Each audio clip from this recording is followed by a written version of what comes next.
Boa noite, ser noturno. Você conhece ou já ouviu falar do casal Warren? Certamente, se você já viu algum dos últimos grandes sucessos do terror no cinema, você já ouviu falar de Lorraine e Ed Warren. Ouça agora 3 histórias de gelar a espinha inspirada na vida dos Warren. Coloque seu fone de ouvido e aproveite, se conseguir. Meu nome é Marcos e sou um investigador do sobrenatural. Por anos, minha esposa Laura e eu temos viajado pelo Brasil, ajudando pessoas a lidar com fenômenos inexplicáveis. Muitas vezes, lidamos com almas perdidas, mas ocasionalmente nos deparamos com algo muito mais sinistro. Este é um desses casos. Era início de junho quando recebemos uma carta de uma freira do convento de Santa Clara, localizado em uma cidade pacata no interior de Minas Gerais. A carta estava escrita com urgência. Algo estranho estava acontecendo no convento. Algo que estava aterrorizando as irmãs e afastando as poucas fiéis que ainda frequentavam a capela. A remetente, Irmã Beatriz, não entrou em muitos detalhes, mas a mensagem era clara. Elas precisavam de ajuda. Ao chegarmos ao convento, fomos recebidos por Irmã Beatriz, uma mulher idosa, mas de postura firme. Seu rosto, porém, carregava a marca de noites mal dormidas. Ela nos levou diretamente à capela, onde uma sensação de desconforto tomou conta de nós, assim que cruzamos as portas. Tudo começou quando encontramos essa relíquia, explicou Irmã Beatriz, apontando para um pequeno baú de madeira sobre o altar. O baú estava trancado com um cadeado antigo e emanava uma energia que parecia pressionar o ar ao nosso redor. Laura se aproximou, mas recuou imediatamente, colocando a mão no peito. "Está carregado", disse ela, sua voz grave. Irmã Beatriz contou que o baú havia sido desenterrado por acaso durante uma reforma na ala mais antiga do convento, que datava do século XVIII. Dentro, as freiras encontraram um crucifixo de prata, uma vela negra e um pergaminho com inscrições em latim. Desde que a relíquia foi trazida à capela, acontecimentos inexplicáveis começaram a ocorrer. Crucifixos viravam de cabeça para baixo, as velas apagavam sozinhas e um cheiro de enxofre impregnava o ar. "E as irmãs começaram a mudar", completou Irmã Beatriz, hesitante. "Como assim mudar?" perguntei. Ela hesitou, os olhos fixos no chão. Algumas delas começaram a se comportar de forma estranha, como se não fossem mais elas mesmas. Laura e eu trocamos um olhar. Havíamos lidado com possessões antes, mas algo sobre este caso parecia diferente. Decidimos passar a noite no convento para investigar mais a fundo. À meia-noite, enquanto Laura examinava o baú, ouvi passos ecoando pelos corredores. Saí para investigar e encontrei uma das freiras, Irmã Teresa, parada no fim do corredor, com as mãos cruzadas e um sorriso congelado no rosto. "Está tudo bem, irmã?" perguntei. Ela não respondeu. Em vez disso, começou a cantarolar uma melodia estranha, algo que parecia uma mistura de canto gregoriano e murmúrios incompreensíveis. Quando me aproximei, ela virou a cabeça lentamente, revelando olhos completamente negros. Antes que eu pudesse reagir, Laura apareceu atrás de mim com um crucifixo na mão. "Afaste-se dela!" gritou. Ao ver o crucifixo, Irmã Teresa soltou um grito que não parecia humano e desmaiou.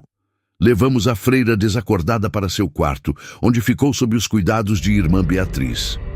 "Isso confirma nossas suspeitas", disse Laura, enquanto examinávamos o baú novamente. "A relíquia está corrompida, foi usada em algum tipo de ritual." Na manhã seguinte, decidimos investigar a história do convento. Uma visita aos arquivos locais revelou um fato perturbador. No final do século XVIII, o convento havia sido palco de um escândalo envolvendo um padre e uma noviça. O padre, acusado de heresia, foi expulso da igreja e, dizem os relatos, teria se voltado para práticas ocultistas. Pouco depois, uma série de mortes misteriosas ocorreu no convento. As vítimas apresentavam sintomas semelhantes ao que Laura e eu havíamos presenciado. Olhos negros, comportamentos erráticos e um cheiro de enxofre no ar. O caso nunca foi resolvido e o convento foi fechado por quase 50 anos antes de ser reaberto. O baú, ao que tudo indicava, era uma relíquia daquele período sombrio. Naquela noite, decidimos realizar um ritual de exorcismo na capela para tentar purificar a relíquia.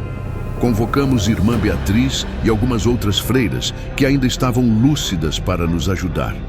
Laura começou a recitar orações em latim, enquanto eu segurava o crucifixo e aspergia a água benta ao redor do altar.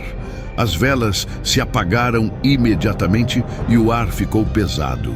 Então, ouviu-se um estrondo ensurdecedor. As portas da capela se abriram violentamente e um vento gelado invadiu o espaço. Do baú, uma sombra começou a emergir, ganhando forma e tamanho. A criatura era alta, com membros desproporcionais e olhos que brilhavam em vermelho. Sua presença era opressiva, como se drenasse toda a energia ao nosso redor. Vocês não têm ideia do que estão enfrentando, a entidade rosnou em um tom gutural. Laura continuou as orações, mas a criatura avançou em nossa direção. Eu me coloquei entre ela e Laura, segurando o crucifixo firme. Quando a entidade tentou me atacar, a cruz brilhou intensamente e a sombra recuou com um grito agudo. Foi então que percebemos que a única maneira de selar a entidade era destruir o baú. Com a ajuda de Irmã Beatriz, colocamos o baú no chão e o cobri com sal e água benta. Laura continuava orando enquanto eu usava um martelo para quebrá-lo. Com o último golpe, o baú se despedaçou e a entidade soltou um grito tão alto que fez as janelas da capela estourarem. A sombra se dissipou e o ar voltou ao normal. Depois daquele dia, o convento voltou a ser um lugar de paz. As freiras afetadas pelo fenômeno se recuperaram gradualmente e o cheiro de enxofre desapareceu para sempre. Laura e eu deixamos o local com uma sensação de missão cumprida, mas sabíamos que a batalha não estava totalmente vencida. O mal sempre encontra novas formas de se manifestar e cabe a nós enfrentá-lo, onde quer que surja. Meu nome é Caio e minha esposa, Clara, e eu dedicamos nossas vidas a investigar e enfrentar o sobrenatural. Nosso trabalho já nos levou a lugares sombrios e amaldiçoados, mas nenhum deles foi tão enervante quanto a Fazenda Velha, localizada no interior de Goiás. Recebemos o chamado de um jovem casal, Ana e Lucas, que havia se mudado recentemente para a fazenda, herdada de um parente distante.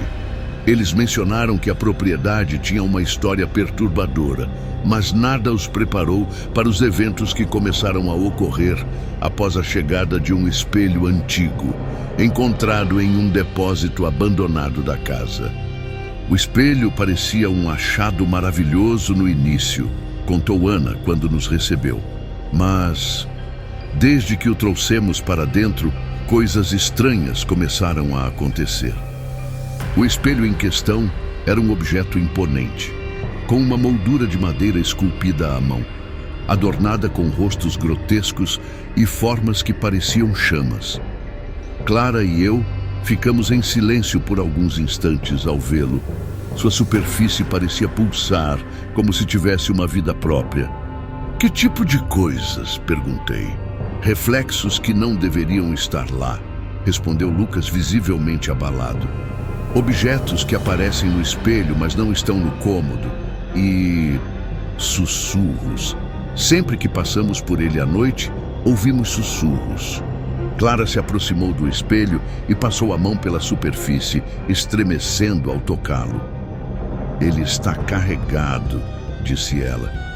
Ana nos contou que o espelho havia pertencido ao antigo dono da fazenda, um homem chamado Joaquim, conhecido na região como um fazendeiro cruel e, segundo os rumores, praticante de magia negra.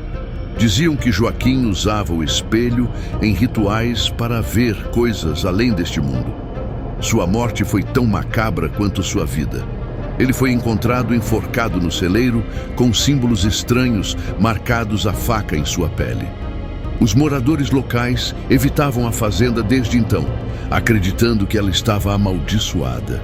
Quando Ana e Lucas herdaram a propriedade, tentaram ignorar as lendas, mas a presença do espelho parecia ter reavivado algo sombrio. Clara e eu decidimos passar a noite na fazenda para investigar. Instalamos equipamentos ao redor do espelho: câmeras, sensores de movimento e gravadores de áudio. À meia-noite, começamos a ouvir sons estranhos, passos ecoando pelo corredor vazio e uma leve risada feminina. Eu estava ajustando uma das câmeras quando Clara me chamou. Caio, olha isso. No espelho, vi algo que me gelou a espinha. Um reflexo que não correspondia ao cômodo em que estávamos. Em vez da sala de estar, o espelho refletia um ambiente escuro, com paredes de pedra iluminadas por velas. No centro, uma figura alta e encapuzada estava de pé, encarando diretamente para nós. Antes que eu pudesse reagir, o reflexo desapareceu e o espelho voltou ao normal. Na manhã seguinte, decidimos investigar mais sobre Joaquim e seus rituais. Conversamos com moradores locais, que confirmaram os rumores sobre o fazendeiro. Um homem idoso, Sr. Geraldo, nos contou uma história ainda mais perturbadora. Dizem que o espelho não era só para olhar além, explicou ele. Joaquim usava para prender almas. Ele acreditava que poderia viver para sempre, absorvendo a essência das pessoas no espelho. Voltamos à fazenda com uma sensação de urgência. O espelho precisava ser destruído, mas não sem antes entender completamente como neutralizar o que estava preso dentro dele. Naquela noite, Clara e eu decidimos enfrentar o espelho diretamente. Acendemos velas ao redor e começamos a recitar orações e cânticos de purificação. Enquanto Clara orava, a superfície do espelho começou a ondular como água agitada. De repente, uma mão esquelética saiu do espelho, seguida por uma figura alta e disforme. Era a mesma criatura que vimos no reflexo antes. Olhos fundos, pele cinzenta e uma boca que parecia esticar-se até o peito. A entidade soltou um grito que fez as velas se apagarem. Lucas e Ana, que estavam na sala, gritaram de horror. "Continue rezando", gritei para Clara enquanto segurava um crucifixo na direção da criatura. A entidade avançou em minha direção, mas o crucifixo brilhou intensamente, fazendo-a recuar. Ela gritou algo em uma língua desconhecida e, nesse momento, Clara derramou água benta sobre o espelho. A superfície começou a rachar e o espelho soltou um som estridente. Com um golpe final, atirei o espelho no chão, destruindo-o completamente. A entidade soltou um último grito antes de desaparecer, e a sala foi tomada por um silêncio absoluto. Depois que o espelho foi destruído, a atmosfera na fazenda mudou drasticamente. A sensação opressiva desapareceu e Ana e Lucas finalmente conseguiram ter paz em sua nova casa. Clara e eu deixamos a fazenda sabendo que enfrentamos algo verdadeiramente maligno, mas também com a certeza de que o sobrenatural nunca deixa de nos surpreender.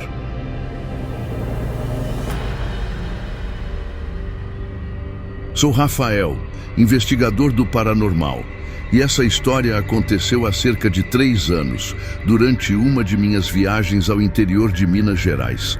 Minha esposa, Júlia, e eu fomos chamados para investigar uma fazenda em Ouro Preto, onde eventos perturbadores começaram a ocorrer após a descoberta de um medalhão de ouro enterrado sob o velho casarão da propriedade.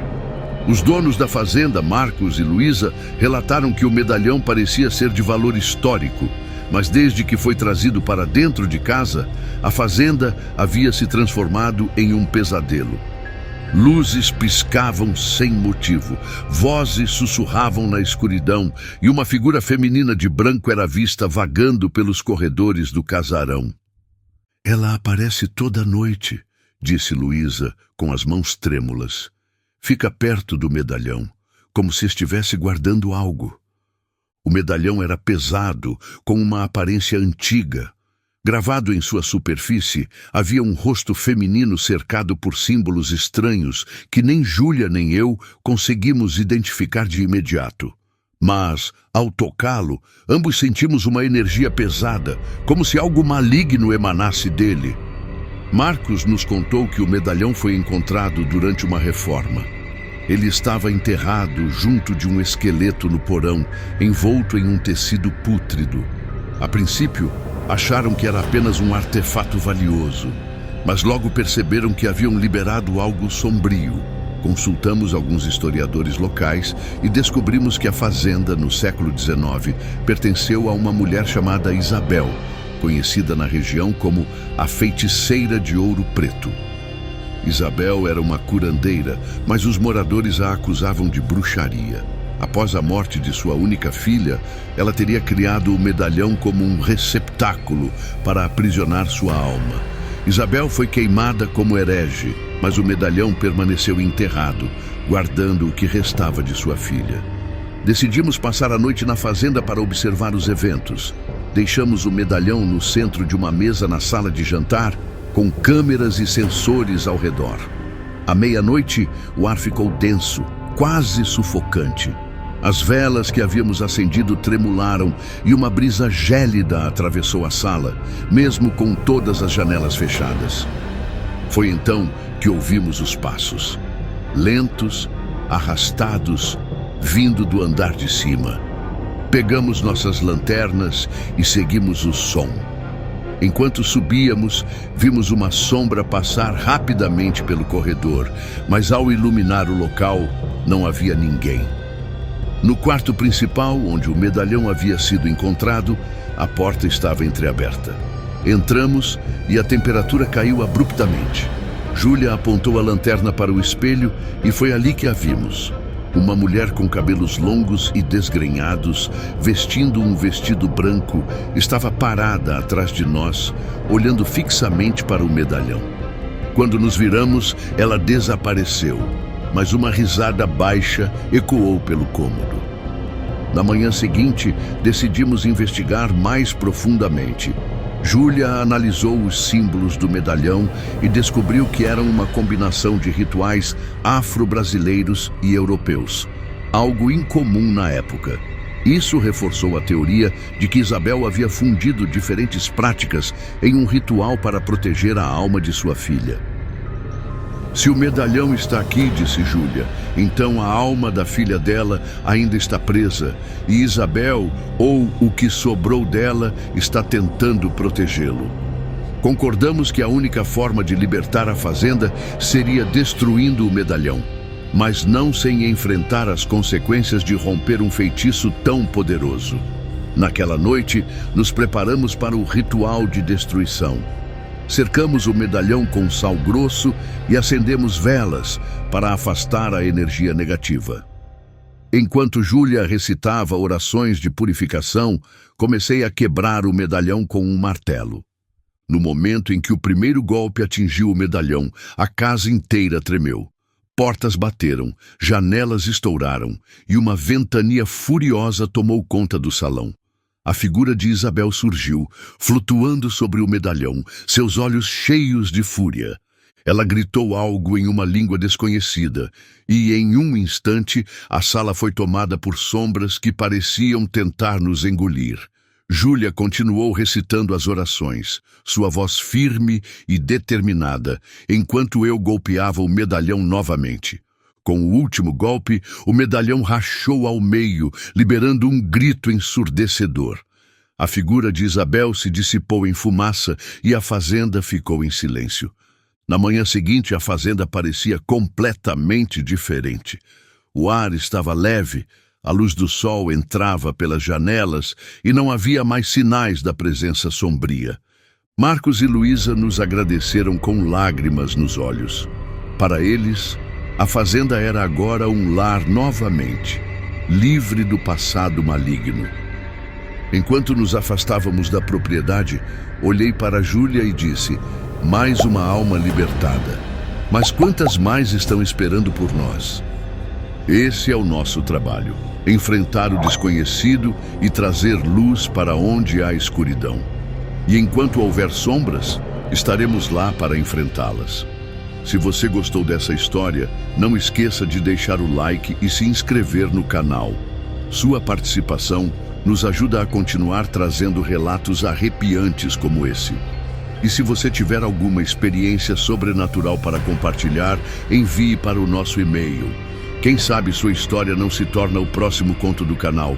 Obrigado por ouvir e até a próxima, se tiver coragem.